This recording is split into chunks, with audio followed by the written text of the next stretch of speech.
দেখেছি যে 5ই আগস্টে ক্ষমতার পট পরিবর্তনের পরে শেখ হাসিনা পালিয়ে যাওয়ার পরে তিনি ভার্চুয়ালি একটি জায়গায় তারপর দিনই ভার্চুয়াল বক্তব্য দিয়েছিলেন, বিভিন্ন অনুষ্ঠানে অনলাইনে সক্রিয় থাকছেন, বক্তৃতা দিচ্ছেন। দেশের পক্ষ থেকে এই দাবি আছে তাকে দেশে আসার, দেশে ফেরা উচিত, মানে সে সময়টা কখন হতে পারে? ওনার উদ্দেশ্য হচ্ছে অতি শীঘ্রই বাংলাদেশে ফিরে যাওয়া, রাজনীতি করার জন্য, বা তিনি চান বাংলাদেশে ফিরে যেতে। এখন যেহেতু আমাদের দলকে আবার সংগঠিত করতে হচ্ছে, এটা তিনি করছেন। তিনি ভালো আছেন, তিনি এখন দিল্লিতে আছেন, আমার বোন ওনার কাছে আছেন, আমার বোন তো দিল্লিতে থাকেন। তিনি ভালো আছেন, তবে অবশ্য ওনার খুবই মন খারাপ, তিনি খুবই দুঃখিত যে দেশের জন্য ওনার বাবা জান দিয়েছেন, আমার পুরো পরিবার জান দিয়ে হারিয়েছে। যে দেশের জন্য তিনি জেল খেটেছেন, এত পরিশ্রম করেছেন, এত উন্নয়ন করেছেন, সেই দেশের মানুষ তাকে এইভাবে অপমান করে বের করে দেবে, তাকে তার উপর আক্রমণ করতে যাবে, এটা আমরা কেউ কল্পনা করতে পারিনি। এটা তো আপনার একটা তারা যে দাবি করছে যে এটা গণতান্ত্রিক আন্দোলন, এই মানুষ হত্যা করা, পুলিশের উপর হামলা করা, প্রধানমন্ত্রীর উপর হামলা করা, প্রধানমন্ত্রীর বাড়ির উপর হামলা করা, যা সবকিছু জ্বালা পোড়া করা, লুটপাট করা, এটা তো কোনো আন্দোলন নয়, এটা তো হচ্ছে মব, এটা তো হচ্ছে সন্ত্রাস, জঙ্গি। বর্তমানে তো আপনারা দেখতে পাচ্ছেন যে এখন তো বাংলাদেশে যেভাবে সংঘর্ষ চলছে, জ্বালা পোড়াও চলছে, তখন আপনার এটা শুরু হয়ে গেছিল এবং তারা সিদ্ধান্ত দিয়েছিল যে তারা গণভবনকে হামলা করবে। তখন তিনি কিন্তু দেশ ছাড়তে চাননি। আমরা পরিবার থেকে তখন ওনাকে কনভিন্স করলাম যে না, এরা শুধু প্রোটেস্টার না, এরা তোমাকে হত্যা করে ফেলবে, তো তোমার দেশ ছেড়ে যেতেই হবে। সরকার পদন হওয়ার আগে থেকে আওয়ামী লীগের নেতাকর্মীর উপর বিভিন্ন জায়গায় ঢাকার বাইরে এবং ঢাকার ভিতরেও হামলা চলছিল, তাদের কয়েকজনকে হত্যা করা হয়েছে। তো এখানে যে শুধুমাত্র সরকারের দোষ দেওয়া হয়, আওয়ামী লীগের দোষ দেওয়া হয়, সেটা ঠিক না। এখন তো দেখা যাচ্ছে আওয়ামী লীগ নাই, আওয়ামী লীগ সরকার নেই, তবে নির্যাতন তো চলছে। আমাদের সকল মন্ত্রীদের বাসা জ্বালিয়ে দেওয়া হয়েছে, বঙ্গবন্ধু মিউজিয়াম পর্যন্ত জ্বালিয়ে দেওয়া হয়েছে, যেখানে জাতির জনক বঙ্গবন্ধু এবং আমার পুরো পরিবারকে হত্যা করা হয়, যেটা একটা মিউজিয়াম ছিল, সেটাকে তারা পুড়িয়ে ফেলেছে। আমাদের নেতাকর্মী কয়েকজন এমপি মারা গিয়েছেন, অনেক নেতাকর্মীকে হত্যা করা হয়েছে।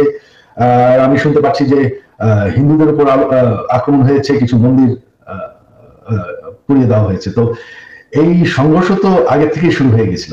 এটা তো এখন তো আমাদের সরকারের দায় নাই, আওয়ামী লীগ তো এখন আর এই সংঘর্ষের জন্য দায়ী না। দেশের জন্য এত করেছি, এই যে গত 15 বছরে আপনারা জানেন আমি ডিজিটাল বাংলাদেশ বানিয়েছি, এটা আমার স্বপ্ন ছিল। আমি সরকার থেকে কোনো বেতন নেই, বিনা মূল্যে আমি এই কাজটা করেছি। আমি প্রচুর পরিশ্রম করেছি বাংলাদেশকে ডিজিটাইজ করতে, গ্রাম পর্যন্ত ডিজিটাল বেনিফিট পৌঁছানোর।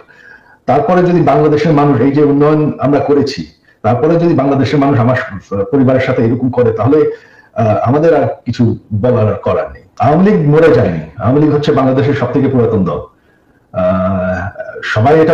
সবাই যে মনে করে যে আওয়ামী লীগের পপুলারিটি নাই, দেশে আপনার 17 কোটি মানুষ, 17 কোটি মানুষের মধ্যে এখনো আপনি যদি নিরপেক্ষ নির্বাচন হয়, আমি জানি আওয়ামী লীগ ভোটে জিতে আসবে। হ্যাঁ, 100% ভোট কোনোদিন কোনো গণতন্ত্রে কোনো সরকার পায় না। আমাদের বিরুদ্ধে যারা ভোট হেরে গেছে বা তারপর তো বয়কট করেছি, হ্যাঁ, এদেরকেই আপনি দেখেছেন যারা আওয়ামী লীগ বিরোধী, তাদেরকেই দেখা গেছে। তবে আওয়ামী লীগের যারা সমর্থক, তারা কিন্তু দেশে আছে। আরেকটি ব্যাপার, সেটি হচ্ছে আমার আগেকার প্রশ্নের সাথে সম্পর্কিত, যে গণ অভ্যুত্থানের মুখে শেখ হাসিনার দেশ ছেড়ে পলায়ন, আওয়ামী লীগের নিষ্ক্রিয়তা এক ধরনের, মানে আওয়ামী লীগ দেশের রাজনৈতিক প্রেক্ষাপট থেকে বাদ হয়ে গেছে। কেউ কেউ আমাদের মিডিয়ার ভাষায় কেউ বলছেন যে একটা -1 হয়ে গেছে। অন্তর্বর্তী সরকারকে নিয়ে কোনো -2 সংখ্যা কি আছে? কেন এই প্রশ্নটি উঠছে সেটি আমি বলি, যেটা কিছুটা আপনি আগে প্রশ্ন করেছে যে আওয়ামী লীগ আমলে কিন্তু আমরা দেখেছিলাম যে বেগম খালেদা জিয়ার চিকিৎসার জন্য বারবার বলা হচ্ছিল, কিন্তু 3.5 মাস পরেও বেগম জিয়া এখনো দেশে আছেন, তারেক রহমান সাহেব এখনো দেশে ফিরেন নাই। তো এইটার ক্ষেত্রে কি -2 কোনো আশঙ্কা আপনাদের মধ্যে রয়েছে কিনা অন্তর্বর্তী সরকারকে নিয়ে? এই -2 তো এসেছিল আপনার 111-এ, এখন আপনার এই -2 কোনো সমস্যা নেই। কারণ হচ্ছে যে আমরা আগেই বলেছি, আমি গতকাল একটা ইন্টারভিউতে বলেছি যে বিএনপিকে এখন আর কেউ মাইনাস করতে পারবে না। এক, 2 নম্বর হচ্ছে আওয়ামী লীগ যদি নিজেরা মাইনাস হয়ে গিয়ে থাকে, তো সেটা আওয়ামী লীগ হয়েছে, কারণ সেটা দেশেই নাই, তার নেত্রী পালিয়ে গেছে। সুতরাং আপনার এই জায়গাতে তো তারা নিজেই চলে গেছে। এখানে একটা জিনিস আমাদের সবসময় মনে রাখতে হবে, যে রাজনৈতিক দলটি পলিটিক্যালি ব্যাংক্রাফট হয়ে যায়। আওয়ামী লীগ তো এখন আসলে পলিটিক্যালি ব্যাংক্রাফট একটা রাজনৈতিক দল। আগে থেকেই বলছিলাম কথাটা আর কি। তার কোনো রাজনীতি নেই, সে ক্ষমতাকে এমন ভাবে ব্যবহার করছে তাদের ব্যক্তিগত স্বার্থে, দলীয় স্বার্থে না, প্রত্যেকের ব্যক্তিগত স্বার্থে। They have minted money like anything, দেশকে তারা একেবারে ফোকলা করে দিয়েছে এবং সেই দেশকে ফোকলা করে দিয়ে পালিয়ে গেছে। যদি এই মুহূর্তে নির্বাচন হয়, যেটি আসলে বিএনপি যৌক্তিক সময়ের মধ্যে নির্বাচন দাবি করছেন, তাতে বেগম খালেদা জিয়া কি প্রার্থী হবেন, বা বিএনপি সংসদ নেতা বা প্রধানমন্ত্রী হিসেবে কাকে চাইতে পারে, চেয়ারম্যান নাকি ভারপ্রাপ্ত চেয়ারম্যান? এখানে এই মুহূর্তে এখনই আমাদের এই প্রশ্নগুলো নিয়ে আমরা আপনার কাজ করছি না, কারণ আমরা এখন আমাদের সামনে যে সবচেয়ে বড় চ্যালেঞ্জ সেটা হচ্ছে যে আপনার এই ইন্টারিম গভর্নমেন্টের কাজগুলো তারা যেন শেষ করতে পারে, অর্থাৎ যে সমস্ত সংস্কারের বিষয়গুলো আছে সেই সংস্কার যে কয়েকটা আপনার খুবই নির্বাচন কেন্দ্রিক এবং প্রয়োজনীয়, সেই সংস্কারগুলো করে নির্বাচনের কথা আমরা বলছি এবং আমরা মনে করি যে এটা আপনার যথাসময়ে সেটা অনুষ্ঠিত হবে। এবং দেশনেত্রী বেগম খালেদা জিয়া আমাদের পার্টির চেয়ারপারসন, এবং তিনি যদি নির্বাচন করতে সক্ষম হন শারীরিকভাবে, তাহলে অবশ্যই তিনি নির্বাচন করবেন। অন্যদিকে যেমন তারেক রহমান সাহেব আমাদের দলের ভারপ্রাপ্ত চেয়ারম্যান এখন আছেন, এবং তিনিও নির্বাচন করতে চাইলে তিনিও নির্বাচন করতে চান, সেটা উনি করতে পারবেন যে কটা সিটি তিনি করতে চান। তো এই নিয়ে কোনো সমস্যা নেই। সুতরাং খালেদা জিয়া নির্বাচন করলেন, প্রধানমন্ত্রী হলেন, বা তারেক রহমান সাহেব নির্বাচন করে প্রধানমন্ত্রী হলেন, এটা নিয়ে কোনো সমস্যা নেই। এই ব্যাপারে পার্টিতে আমাদের কোনো সমস্যা আছে বলে আমি মনে করি না। কেউ কেউ এরকম ইঙ্গিত করছেন যে বিএনপি আসলে এই মুহূর্তে নির্বাচনের জন্য আসলে চাপ দিতে চাচ্ছে, সরকারকে চাপ দিচ্ছে, তার ফলে সরকার একটু আনস্টেবল হচ্ছে। এইটা কি ঠিক? আবার অন্যদিকে সরকারের একটা জায়গা থেকে মনে হচ্ছে যে সরকার 2 বছর 4 বছর, হঠাৎ করে ডক্টর ইউনূস 4 বছরের কথা বলাতে সেটা নিয়েও একটা বিভ্রান্তি তৈরি হয়েছে। আপনি এটাকে কিভাবে দেখেন? আমি দেখি একটু ভিন্নভাবে। এটা দেখি যে আমাদের দেশের মিডিয়া বা আপনারাই যারা মিডিয়াতে কাজ করেন, আপনারা সঙ্গে স্পেকুলেশনস করেন, এবং স্পেকুলেশন করলে এটা আপনাদের হয়তো বা খুব ভালো হয়, কিন্তু আমাদের জন্য আমরা এই ব্যাপারটা আমি ব্যক্তিগতভাবে খুব বেশি আগ্রহী নই। কারণ আমরা আপনি যে কথাগুলো বললেন তার একটার সঙ্গে কোনো বাস্তবতা মিল নেই, এবং আমরা সেই ধরনের কোনো চিন্তা করছি না বা সেরকম করছিও না। এবং আমি এখন পর্যন্ত দেখিনি যে আপনার সরকার যারা ইন্টারিম গভর্নমেন্ট আছেন তারা বেশি সময় থাকতে চান, 4 বছর থাকতে চান। কথাগুলো সেভাবে আসেনি, এগুলো আপনার মিসরিপ্রেজেন্টেড হয়েছে মিডিয়াতে।